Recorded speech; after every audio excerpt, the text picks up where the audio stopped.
everybody. Welcome back to another episode of Wisconsin Weather Experts on this Tuesday. No snow to talk about here in Milwaukee today. Not that we saw it yesterday, but it was south of us. That's right. But we're a lot quieter. Yeah, even the snow that showed up on the radar didn't actually make it to the ground today. And we'll talk a bit about that later on, of course, with our regional outlook. Today actually marks a pretty interesting day in weather history. Today marks 85 years since what's become known as the Armistice Day storm, one of the deadliest storms in Midwest history. So the Armistice Day Blizzard of 1940. Now on this date in 1940, temperatures actually started out really mild. They were in the 50s, but by nightfall, the region was slammed by a raging snowstorm. Winds topped 80 miles an hour. Temperatures plunged to single digits, and more than 150 people lost their lives. Many of them were duck hunters who got trapped out on the hunt because they hadn't expected the big change in the weather to come that day. The storm actually ended up changing forecasting forever. It pushed the Weather Bureau, which was the name of the National Weather Service at the time, to operate around the clock, and it still stands as a lesson in how fast Midwest weather can actually turn deadly. These pictures are fascinating. Yeah, it's great that we actually have imagery from this date, from such a big storm. Right. And, lessons learned, right? The Weather Bureau, now the National Weather Service, obviously saw the need and the, importance for life-saving to have that forecasting 24 hours. And now we are lucky to have it in this day and age, and I would say it has continued to save lives ever since that change. Yeah, I completely agree with you, and we'll keep doing what we're doing. There you go. Well, it's a tale of two cities, was a tale of two cities yesterday in southeast Wisconsin. So the picture on your left, that's from Pleasant Prairie, which saw over a foot of snow. On your right, though, that was in Bristol, just a couple miles away with close to nothing. Fox 6's Durante Matthews tells us how folks are dealing with it all and how others just missed it. It's safe to say, shocking. That's all I got, man. This is not how Nancy Ford expected to spend her Monday afternoon. On my lunch hour today, so. Shoveling and scraping inches of snow in front of her home. So I'm tired. I guess I don't need to work out today. Lucky for her, my husband gets to do the driveway. She's one of the many Pleasant Prairie residents who woke up to blankets of snow, reports of up to 13 inches in the middle of November. I mean, the earliest I ever remember is like Halloween, and that was kind of a crazy phenomenon, but like this is... Maybe John Malman has the words. It's way too much, too early. I mean, my wife already, she goes, we got to get the Christmas tree up already. He says his family went to bed to fall flurries. They woke up to a not-so-welcomed winter wonderland. And we have a table on the deck, and it looked like a gigantic cake for a wedding. It was probably, about this deep. Fox 6 weather experts say it's not normal for this amount of snow in the area this soon. They say the cold wind going over Lake Michigan created the lake effect snowfall. But what would you say if I told you just a few miles out of the village, the snow is next to nothing? Those lucky stiffs. The difference is like night and day in Bristol. Blowing leaves here, you're blowing snow in the city there. Scott Nelson says he knows the snow is coming, but for now, this is the weather he prefers. Older I get, the longer I could hold off for the snow. Dealing with the last bit of fall before the ground eventually turns white. Durante Matthews, Fox 6 News. Oh my goodness, that's just paints the picture perfectly. Absolutely does, because it was just no snow, basically a cold fall day, almost everywhere else, but that one little corner of our universe there got absolutely hammered with winter-like conditions. But they weren't completely alone. The Chicagoland area also saw some pretty significant snow yesterday. This was the lake effect snow, same band that hit us. Totals varied greatly across the Chicago area and the greater Chicago area. Most of the cities saw anywhere from about 1 to 4 inches, and that was in the actual city of Chicago. But the northwest burbs also saw some huge numbers, up to 17 inches. Areas, of course, closer to home here had that 13, 14, in some cases closer to a foot. And Steph, I had to put this in for you. Thank you. I do appreciate it. Northwest Indiana hit hard by the lake effect band as well. 6 inches of snow was reported just 2.5 hours away in Valparaiso, Indiana. Again, that's my alma mater.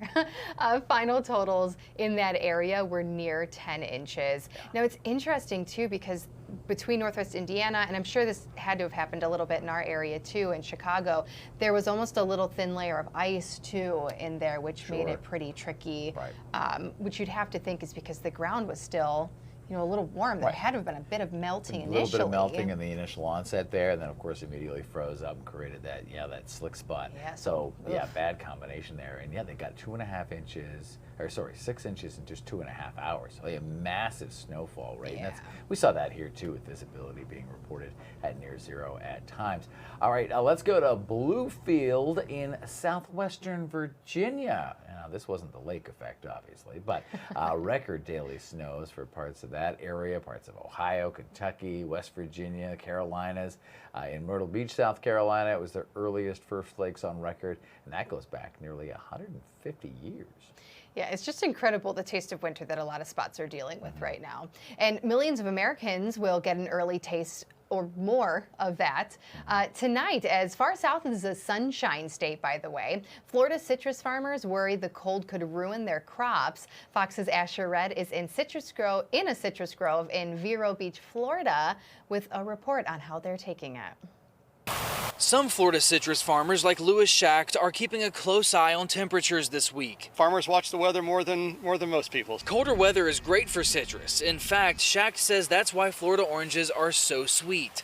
But there's a limit. Once it gets in the 30s, we keep an eye on it. And then if it starts trending down into the 20s, then we really get, mobilized. To avoid losing his crop, Schacht will actually water his trees. We would turn on irrigation system, try to get some water around the trees to give off some warmth and give a little layer. The freezing water forms a layer of ice around the fruit and branches, which acts as an insulator, protecting the warmer water inside the plant from the cold air. In 2021, the Florida Department of Citrus estimated the citrus industry supported more than 30,000 jobs. It also contributed nearly $7 billion to Florida's economy, and the state wants to protect that. So after freezes, the state eases up on the weight limit for citrus transports. That allows farmers to use larger trucks to harvest and move crops more quickly to save them from damage. Pretty helpful for this one, should be okay. Well, citrus season goes from now until April, so even if some of those plants freeze, farmers think they'll be able to bounce back by the end of the season. That's some good news there. Again, it's a large area dealing with cold, and yesterday dealt with snow. It's just fascinating to me. Yeah, when we're talking about the cold making it down to orange groves, it's gone pretty far south. Yes. We're still in it, but we're about to come out of it. You've got some good news. Yes. Yeah, in fact, we might as well just start off with temperatures here because these are current temperatures, and you can see that there is some warmth just out towards the west. So we are all in central and eastern portions of the U.S. eventually going to see a warm up in the coming days. This is thankfully a brief little taste of winter, and we'll be back to normal before you know it. Just out towards the west for places like Rapid City, South Dakota, and Denver, well into the 60s. Now, of course, Texas, these 60s, a little below where they should be this time of year, but we're only at midday, so those temperatures will continue to climb. Forecast high temperatures for today, still cool in the Milwaukee area and much of the east, especially towards the Great Lakes region. That's where highs will only be in the 30s and 40s, but look at the East Coast. I mean, New York down to Atlanta, highs only in the 40s, and not much better. I mean, Miami, that high temperature in the mid 60s, that's cool for Miami and southern Florida. But again, all of the warmth that you see out west going to eventually move eastward here in the next couple of days. Now, we talked about cold high temperatures and cold temperatures last night as well. But some of that cold continues tonight, too. Atlanta's low temperature tonight, 37 degrees is the forecast. And even here towards the Great Lakes region, again, with some of that snow on the ground, going to keep temperatures down even more. So it is still going to be a chilly night tonight, but then we will very slowly break out of it. We just heard about the freeze warning in parts of Florida. You can still see southern Georgia, northern Florida under freeze warnings for once again tonight. And then surrounding that just a little bit more towards the south, frost advisories. So one more night of some of this abnormally cool air, and then temperatures back to normal, certainly by the end of the week. Now back closer to home in Wisconsin, high temperatures today, still a little lower than what they should be, but you can see ranging from middle and upper 30s towards the north and highs in the low 40s in some of our southern communities. Temperatures closer to Minneapolis and parts of Iowa in the 50s today. So that really is our sign that that's what is to come in the coming days. It is worth mentioning, though, that the wind is still very strong, and that goes for the entire state of Wisconsin right now. So even though air temperatures towards the south will be in the 40s today, our wind chills will be quite a bit cooler. In fact, likely 10 degrees cooler in the 30s. And even overnight tonight, those wind chills will likely dip to teens, low 20s up towards the north and stay in the 20s down towards the south. Now for Wednesday, high air temperatures will likely range from 40s north to 50s south. Kind of the same deal, though. We'll likely still feel quite a bit cooler because Wednesday is still going to be a windy day across the state. We shake some of that strong wind by the time we get to Thursday as well as Friday. For today in Milwaukee specifically, you can see we still have quite a bit longer of gusts between 20 and about 30 miles per hour. And we repeat this again for Wednesday. When it comes to temperatures, I know everybody's waiting to get back to that fall-like, we'll call it warmth, which is in the low 50s. But notice Wednesday, Thursday, Friday, how we see that steady climb. And then to start the weekend, we could actually be in the low 60s before dropping slightly on Sunday. Sunday looks to be our next chance for rain in the Milwaukee area. System is out towards the west. This isn't going to bring us any precipitation, but that warm front is going to help to warm temperatures up here throughout the remainder of the week. All of that snow that we had been dealing with in the last couple of days and even earlier this morning now out towards the east. Yes, there is still lake effect ongoing across most of the Great Lakes right now. System snow across the northeast, but really the rest of the country is looking fairly quiet. Just a zoomed in view for you again. It's most active along New England states and towards the northeast, but poor Michigan still dealing with some of that light snow, maybe a little bit of wintry mix. And there are still some ongoing advisories as well. Not as many as yesterday, so you can tell things are quieting down as compared to all of the snow and activity that we saw yesterday, but that lake effect is still bringing winter weather advisories, especially to portions of New York. Now back closer to home again, our weather remains very quiet today. We will eventually see some peaks of sunshine here in southern parts of the state. Notice how we could see some of that moisture lingering around the Rhinelander area or northern Wisconsin through the night tonight, primarily as a little bit of light rain or snow. And then for Wednesday, most of us clear things out with sunshine back in the forecast. And then all the way through the start to the weekend, we still have sunshine. So we really are improving forecast-wise from here. We had just a few flurries early this morning. Now we're done with it. Next chance for rain showers then arrives again late Saturday night on into Sunday. So smooth sailing for the most part throughout the remainder of the work week. That's a look at your regional weather. Let's take a live look outside right now where we are starting to see the sun here in Milwaukee, mixed with clouds, of course. We have plenty more coming up, especially on lake effect snow on Wisconsin weather experts. Stay with us.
welcome back to Wisconsin Weather Experts. I have switched places with Rob now. Yes. And even though you and Rob were talking about snow before the break, we're still going to be talking about more snow in this block too, but a little more educational. Yeah, I mean, I think yesterday was just so impactful that I'm sure there are a lot of questions. I mean, we've crunched the numbers.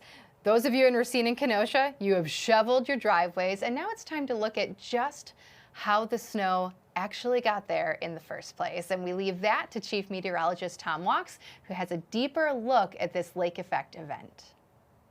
Well, we had an intense and narrow lake effect snow band set up early Monday morning, November the 10th of 2025. Look at just how narrow and heavy this area of snow was in parts of far southeastern Wisconsin. Look at this. Just a few miles made all the difference between over a foot of heavy wet snow and nothing at all. In fact, it was wild because on our newscast, we interviewed a gentleman who was snow blowing over a foot of snow, and then a few miles away, somebody was blowing leaves off of their driveway with a leaf blower. I mean, isn't that wild? Just a few miles made all the difference. So what causes this? Well, first, I want to show you this band because I'm telling you, we're going to be talking about this for years. Why? Because this is pretty rare to happen in eastern Wisconsin.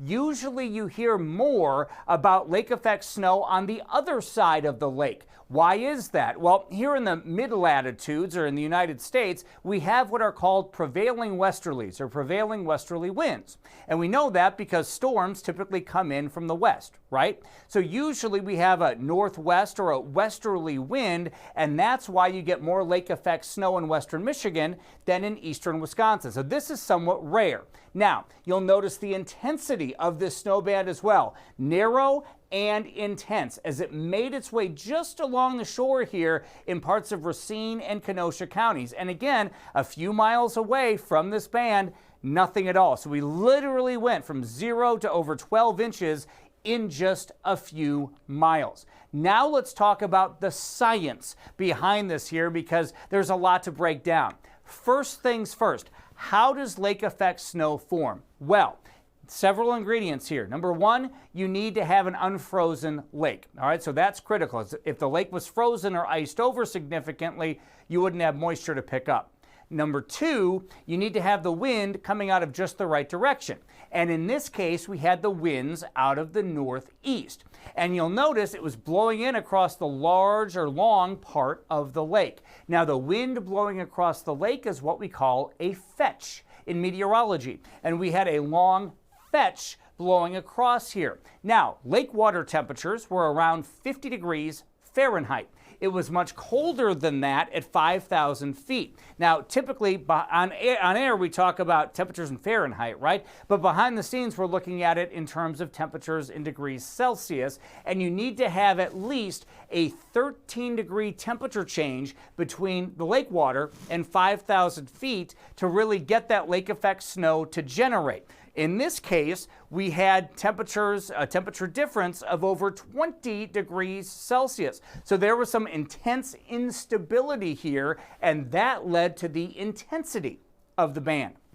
So again, the fetch blowing over, the wind blowing over the lake picked up that warm lake air, if you will, and all the moisture associated with it because warmer air holds more water or more moisture, so it picks that up and creates the bands of lake effect snow. And then that instability that we had is what created the intensity of the snow. Now, I mentioned some areas had a foot or even over a foot of snow. Let's take a look at this again. Take a look at this band of snow, and this radar loop is from midnight to 8 a.m. So think about that. Over 12 inches of snow in spots in an 8-hour time frame. So we had snow rates of 1 to 2 inches per hour out of this system, which is incredible. Why was that? Again, it had to do with the fact that the lake was still so warm and it was so very cold above us at 5,000 feet. That led to the instability, which led to the intense snow. In fact, out of this system down in Chicago, they had some lightning and thunder, or thunder snow, and that means that there was enough lift in the atmosphere to take those stratus clouds, which is where we're getting the snow from, and they actually built a little bit into a little bit of a cumulus type cloud, meaning you got a little bit of vertical development out of it, and you were able to get lightning, which is indicative of very heavy snow rates. Thunder snow is pretty rare and reserved for really the most dynamic of snow storms. In this case, this was it. Now, something else to really hone in on here.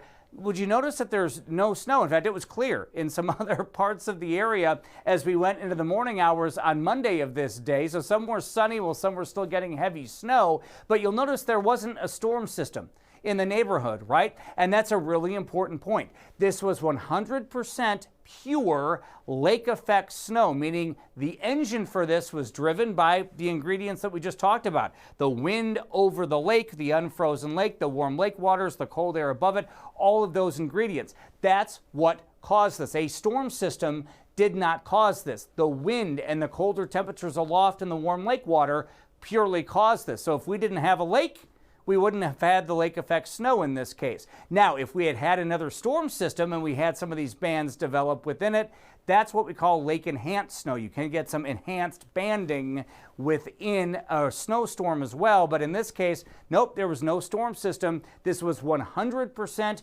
pure lake effect snow, and because the winds were in the direction that they were, out of the northeast, we got it here in eastern Wisconsin, and that's why we didn't see it in Michigan in this case, but we did see it in Wisconsin. Once the wind shifted, as they did throughout the morning, you'll see that band start to move farther southeast and get blown away from us. So again, always interesting weather here in Wisconsin. Nailed it. There's Right. never a dull day No. around any of the Great Lakes. It's just amazing to see how a body of water can form weather. Yeah, and what's really unique too is you think about the early parts of winter, technically, as we're getting closer to it. We usually have the inland areas getting snow and the lakeshore Right. areas don't, but in this case, we've kind of flip-flopped it Yeah. because of that lake effect snow that's set up and just dumped along the lakeshore communities. So thanks, Tom, again, for that great explanation. We're going to have a lot more coming up, especially talking about the cold, but maybe somewhere you wouldn't expect. Stay tuned for that.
over here talking about studying. Don't mind us. No. Welcome back. We still are learning. You know, you're always expanding your knowledge no matter what field you're in. And we're going to expand your knowledge in ways you may not think, especially when it comes to the cold. Yeah. There are certain creatures that are impacted by the cold, but before we get to that story, you know, if you have any kind of questions, again, regarding weather, regarding something science related, you can take up your phone, your tablet, and open the camera and click on that QR code down there, and you can submit your questions. Of course, we'll be able to give you the best answer that we can. Yeah. So now we're going to get to that story about cold and animals. And when you think of things that couldn't be more dire, think of falling iguanas. When temperatures drop below 50 degrees, iguanas become dormant and literally get stunned by the cold. So if they're sitting in trees, they'll just fall straight to the ground. Now, iguanas are usually fine and they unthaw once temperatures warm back up. So we usually see this in areas more like Florida, down towards the Gulf, but falling iguanas, I don't know if that's something I want to experience here locally. And I'm glad to hear that they're usually fine, because that drop, I mean, that's a drop from a tree, you know? They have 9 Those lives, poor little guys. like a cat. I don't know. I'm really not sure. But it is, they do. This is how Floridians characterize cold. They do. They put out, you know, falling iguana alerts, you know, which sounds silly, but that really is a true sign that temperatures are going to really drop. Yeah, and I don't think it's something they see often, but they do see it, at least I'd say once a year. You know, you hear about it, someone capturing footage like that. Of course, their temperature is not as cold as necessarily what we have here, but it gets cold enough to impact some animals down in the south. Exactly. Well, impacting us too locally, definitely needing to bundle up today and tomorrow. It's still chilly out there. Wind chills looking to remain on the cool side the next couple of days, but here's the good news. We're seeing some sun stuff. We are. Finally. Yeah, sun warm temperatures with us this week. Stay tuned for another great episode tomorrow at noon.